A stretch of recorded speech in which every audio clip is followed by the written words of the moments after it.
listener production. Hi, Sasha Barbagat with you. Welcome to The Briefing. Tomorrow, we say goodbye to not only a catchy jingle, but a service that's been dropping off food to millions of Australians for the last 2 decades. The big guys, when they get duopoly kind of opportunities, will take them with both hands. And if we are not careful, we will end up paying stupid prices for Uber Eats, for DoorDash, because they go, well, Menulog's gone now. What else do we need to do? That deep dive into why Menulog is leaving Australia and how that could see us paying more for food delivery is coming up in the second half of this episode. But first, let's get into the headlines with Chris Spyrou. It's Tuesday, the 25th of November. Hey Sash, and to you listening. Pauline Hanson's continuing to face criticism after wearing a burqa in the Senate yesterday, shutting down proceedings for more than an hour and a half. A dress code might be a choice of the senators, but racism should not be the choice of the Senate. She is disrespecting a faith. She is disrespecting the Muslims out there, Muslim Australians. It's absolutely unconstitutional. Today is not a genuine demonstration of faith. In fact, it is the middle finger to people of faith. It is not appropriate in this Senate to draw attention to a religion that this person does not even subscribe to. That was Green Senator Mehreen Faruqi, Independent Fatima Payman, and Leader of the Greens Larissa Waters there. So why did she do this? Why did Pauline do this? Well, the One Nation leader thinks that a large proportion of Australians want to see the burqa banned, and yesterday in the Senate she tried to introduce her own private bill to ban the covering from public places, but was actually denied leave to do so. Yeah, and this isn't the first time Pauline Hanson has done this. She first did it back in 2017 and was called out at the time for mocking the Islamic community. Senator Hanson. I'm quite happy to remove this because will you work to actually ban the burqa? The recycled stunt saw the Senate suspended, like you mentioned, Chris, before the One Nation leader was asked to leave under a ruling that using a religious dress as a prop was disrespectful to the parliament. It is not her normal dress code, Deputy President. It is clearly a prop to make a political statement. If I was to wear a Greens T-shirt in here or a Fremantle Dockers shirt or whatever, I would get shown the door. Resume your seat. The sort of disrespect that you are engaging in now is not worthy of a member of the Australian Senate, and it should not be allowed to stand. So you heard there from Penny Wong, and then before that, Green Senator Peter Whish-Wilson. Now, doubling down afterwards, the One Nation leader defended her behaviour on Sky News last night. My concern is, as a nation, for national security, terrorist threats and attacks that are happening, also for women's rights, that they're not forced to wear the full burqa against their will. It goes against our culture and our way of life. While also calling out the reaction in the Senate as hypocritical. They didn't want me to wear the burqa in Parliament. They don't want to ban it, but they don't want me to wear it in Parliament. So what do they want? They're a bunch of hypocrites. Yeah, so her argument there doesn't make sense because, as we heard from Peter Whish-Wilson, you can't wear props, right? So a footy jersey used in the wrong way would be considered a prop, and that is exactly what Pauline Hanson has done with this stunt. Yeah, and I mean, obviously the political context to this is that One Nation is polling really well at the moment in a bunch of polls, conservative and more left-leaning polls. She is doing well in the polls, and people aren't taking to the Libs and the coalition's migration stance. They're not really looking at what they're doing with migration going, oh, I might hop on over here. So Pauline's seen a gap in the market, essentially, and going, I'm going to go hard. I'm going to rehash this thing and see if it works. I hope it doesn't work, but time will tell if it does. An update now on negotiations between the US and Ukraine on a peace plan to end the war with Russia, with reports they are getting closer to finalising the deal. After talks in Geneva yesterday, our time, both countries have issued a joint statement saying they've drafted a refined peace framework. And a reminder, last week, Donald Trump blindsided Kyiv and other European countries when he issued a 28-point plan that would force Ukraine to cede territory to Russia, limit the size of its army, and not join NATO. Those are all terms that President Volodymyr Zelensky has previously said he would not accept. After initially telling Zelensky he had till Thursday this week to accept the deal, it seems the White House has agreed to negotiate on this amended peace plan with some input from Europe as well. But now it's Russia which is pushing back. back, with the Kremlin's top foreign policy aide saying that they're now looking to rework some aspects of this new draft plan. So while this flurry of activity seems positive, we have to remember that Russia is not going to concede defeat easily, and Ukraine too is holding firm on its key demands. Trump will want a swift resolution. He said he'd end the war on his first day in office while campaigning last year, but it looks like it's still a little while away.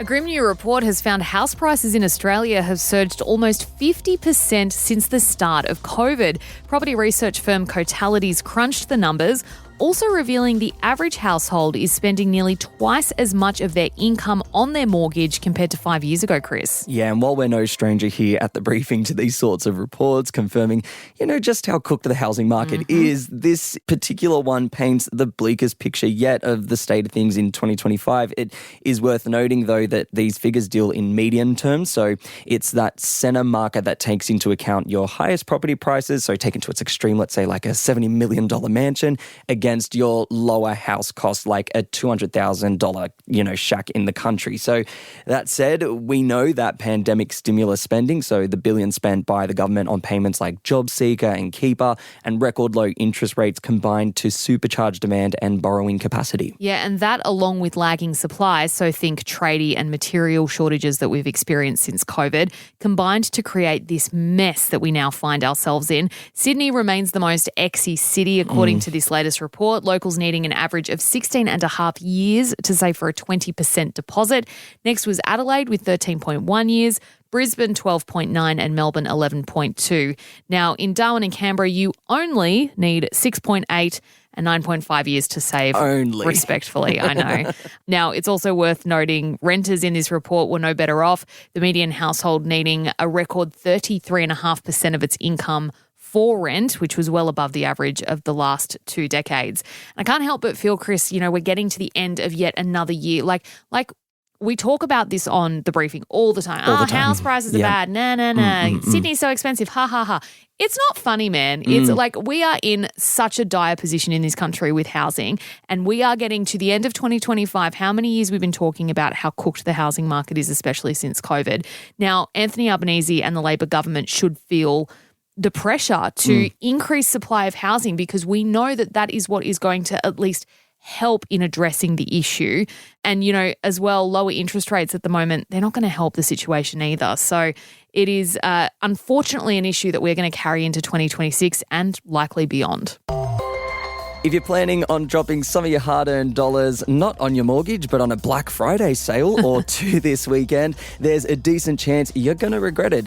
That's the finding of a new report by consumer group Choice, which is urging us to be wary of brands trying to convince us of their unmissable deals. Yeah, more than half of shoppers say they've spent more than they meant to on previous Black Friday sales, and 48% have reported buying something that they didn't need, Chris. Half of us also say we've felt pressure to shop because of the relentless marketing emails and promos we get slammed with for weeks before the actual day, which, if you were wondering, is actually this Friday. So I don't know about you, Chris. I've received thousands of, okay, maybe not thousands. I'm going to go with hundreds. Thousands is a lot. Why did I agree to thousands? Thousands is a lot. Close to 1,000 emails, I'm going to say, for weeks. But Black Friday, the sale is supposed to be on Friday. Yes, so the expert advice. Do not be conned into thinking you're missing out. Most stores are using high-pressure tactics to get you to spend. Look out for things like countdown timers on a purchase, deceptive up to 50% off sales that try to hide the up to, and phrases like 3 days only. Also, do your homework and compare prices to see if you're truly nabbing a bargain, and don't fall into the trap of impulse buying like someone in this studio who may or may not have bought an ice maker. That is a ridiculous purchase. It is, it really is. Did you get a good deal though, Chris? No comment.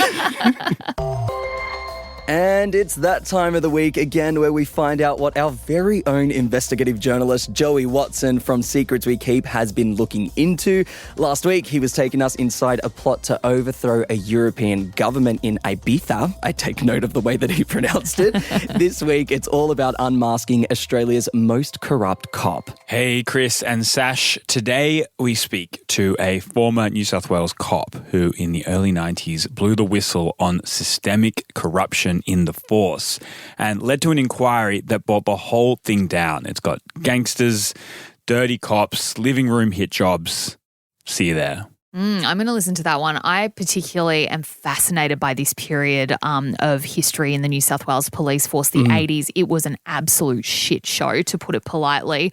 And this person that Joey has spoken to, Deb Locke, she was extremely brave in blowing the whistle and coming out, and it's incredible that Joey has actually managed to sit down with her. So that's one I will be listening to. And listener, if you are hearing this and going, damn, I want to hear that story too, it is really easy to get it. It is in your feed now. Just search Secrets We Keep wherever you are listening to us right now. Yes, and that is it for our headlines for today. Coming up next is my deep dive, looking into the end of an era for one food delivery platform in Australia, Menulog, what caused it and how it's going to affect our orders moving forward. Stick around, that deep dive is coming up for you next.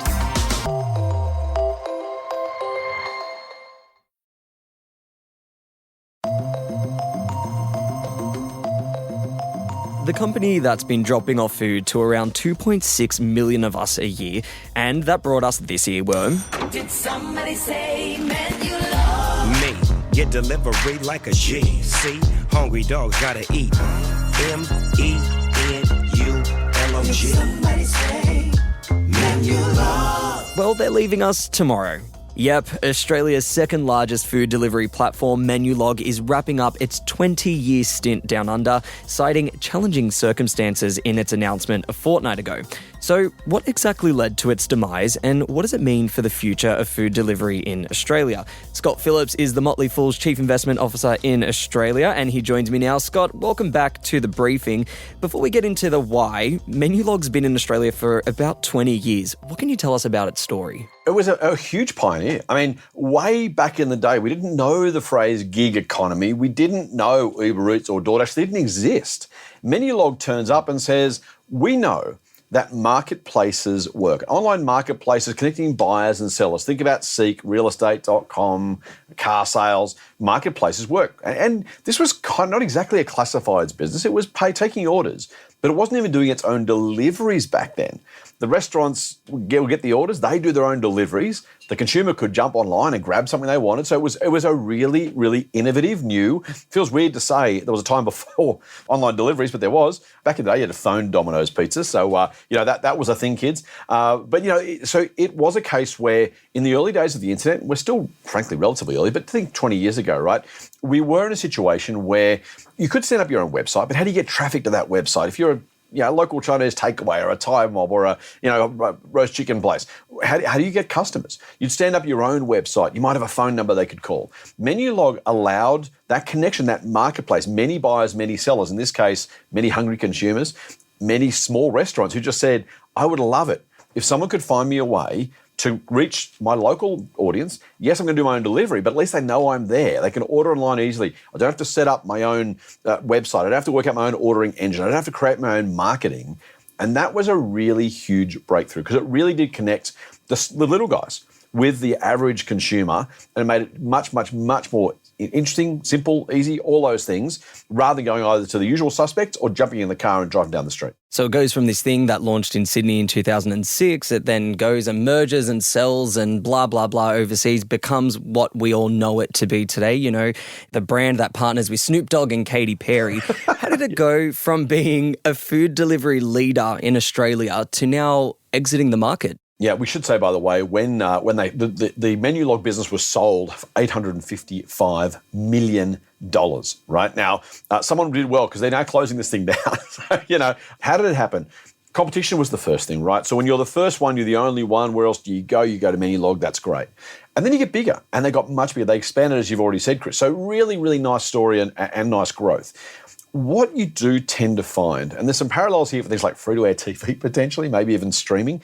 What you find is being the big dog in a really small market is okay until and unless someone else comes knocking on the door and says, well, we've already got this big business overseas, and we want to try and defray those costs, right? We spent a lot of money building this thing. What if we could build in more regions, more territories?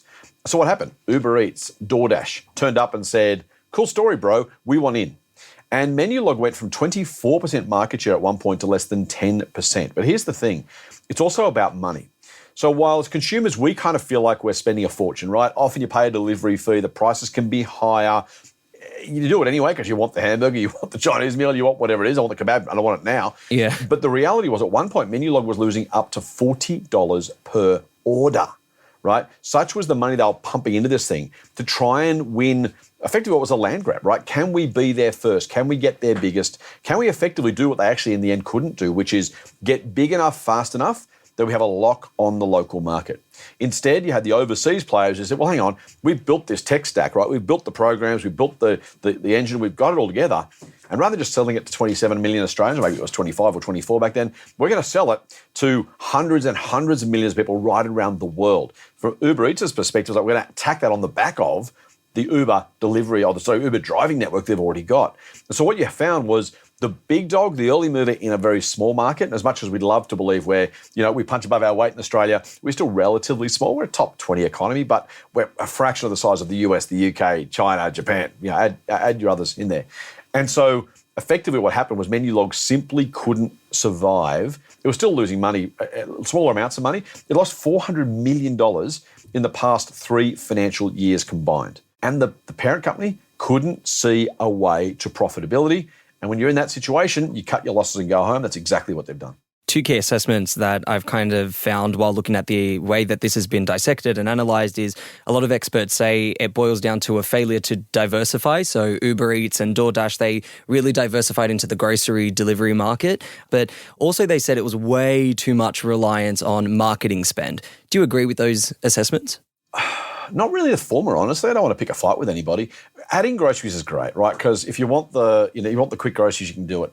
Woolies and Coles now do a 60-minute grocery delivery anyway. So diversification works because you're adding something. If you can, and we've all seen the Uber Eats, you order your meal and say, hey, do you want me to pick up a litre of milk at Coke on the Coles store on the way through? Or do you want something else to add to the order? So yes, that helps a little bit. Is it the thing that keeps Uber and DoorDash alive? No, I don't believe so. So it would have helped, yes. Would it have turned a loss-making business into a profitable business? Very much doubt it. The marketing story, though, they were stuck, right? So what happens is you launch 20 years ago and you say, hey, we're here, we're doing this thing. And for a while, things are great. And you look over your shoulder and there's 2 big, massive global businesses coming, breathing down your neck.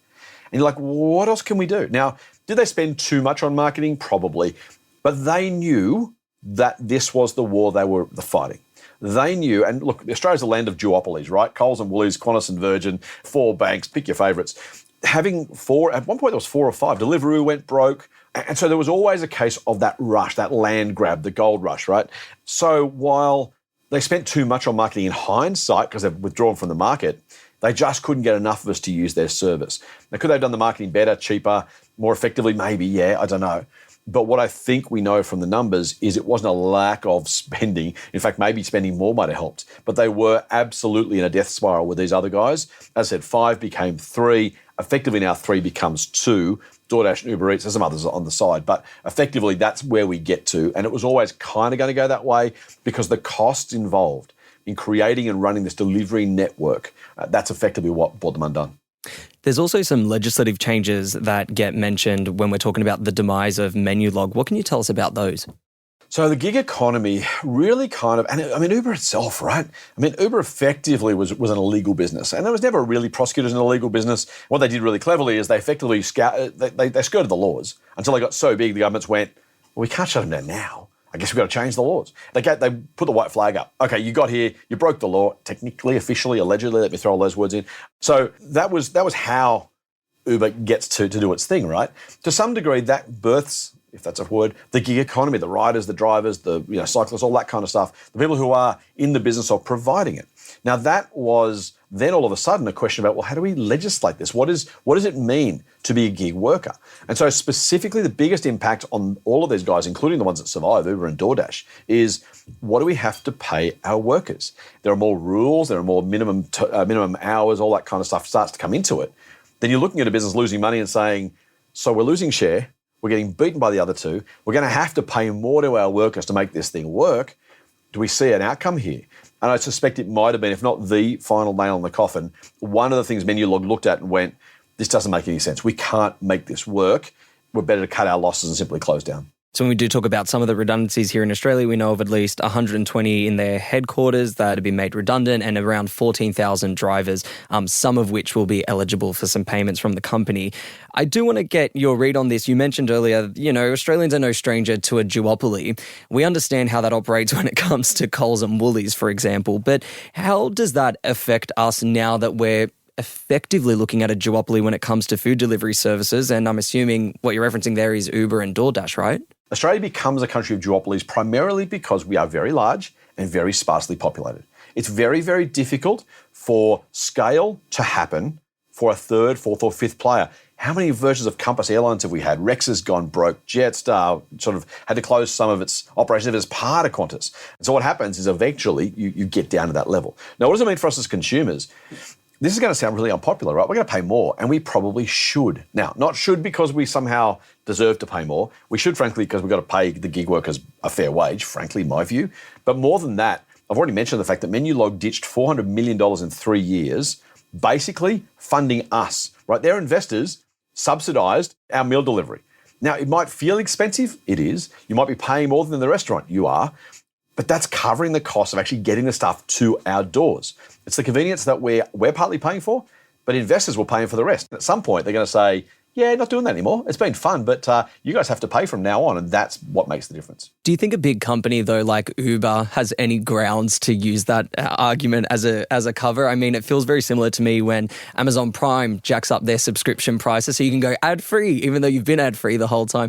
Does Uber get to enjoy that defense? Depends how far they push it. They're not making that much money globally right now, right? Like, this is not a business swimming in cash. So I'm a business guy, right? I'm an investor.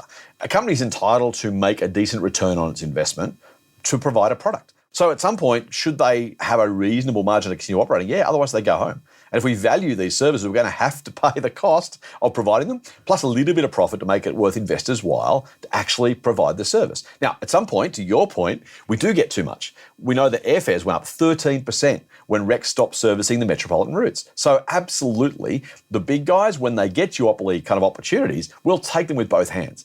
And if we are not careful, we will end up paying stupid prices for Uber Eats, for DoorDash, because they go, well, Menulog's gone now. What else do we need to do?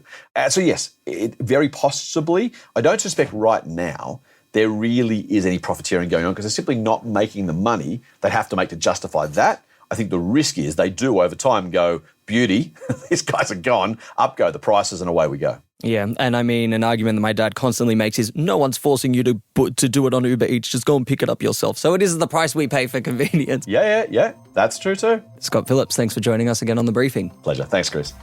That was Motley Fool's Chief Investment Officer in Australia, Scott Phillips, speaking with me there. And that is it for this episode of The Briefing.